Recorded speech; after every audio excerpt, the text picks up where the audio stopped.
mukhang hindi pa talaga tapos ang Los Angeles Lakers para sa gagawin nilang upgrades para nga sa kanilang magiging roster mga idol bago matapos ang trade deadline ngayong February 6. At mukhang sinang-ayunan nga ni Coach JJ Redick ang sinabi ni Anthony Davis sa kanyang naging interview mga idol na kailangan nga raw nila ngayon ng isang legit na sentro dahil sa naging interview nga ni Shams Charania na isang NBA insider kay Anthony Davis noong nakarang araw mga idol kung saan naitanungan ni Shams si AD kung satisfied ba siya sa kanilang naging roster sa ngayon at kung meron pa ba siyang kailangang idagdag sa kanilang magiging lineups. Ang naging sagot nga ni Anthony Davis mga idol ay kailangan nga raw ng kanilang roster sa ngayon ay isang legit at solid na sentro na gaya nga raw ni Dwight Howard at JaVale McGee na parehong magaling sa rim protector. Dahil kung matatandaan nga raw mga idol noong 2020 kung saan nasungkit nga nila ang kampyonato ay naglaro nga raw siya bilang number 4 o bilang power forward kung saan siya mas naging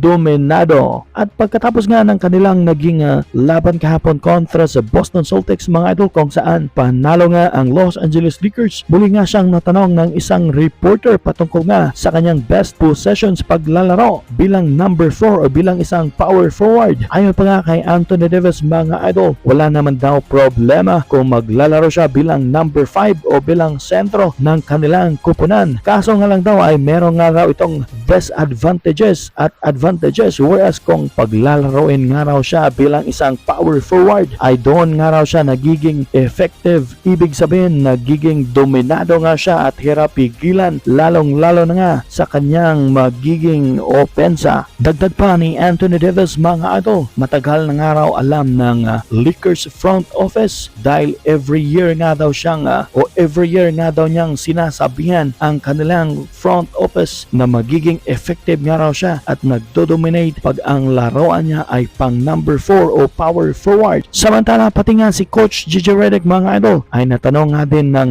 isang reporter patungkol nga sa significant upgrades na gagawin ng Los Angeles Lakers gayong ilang araw na nga lang ang natitira at matatapos na nga ang trade deadline. Ayon pa nga sa kanya na very challenging nga raw ang makipagsapalaran sa pagti-trade dahil na rin siguro sa pagtaas ng trade value ng mga NBA players. Pero nagpasalamat nga si Coach JJ na kahit papano nga raw ay napakaswerte nga raw nila o ng Lakers na nakuha nga nila si Dorian Finney-Smith na kilala bilang isang great defender o 3-and-D player. Dagdag pa niya na patuloy nga raw silang makikipagsapalaran sa pagti-trade by next week para sa gagawin nilang upgrade ng kanilang magiging roster.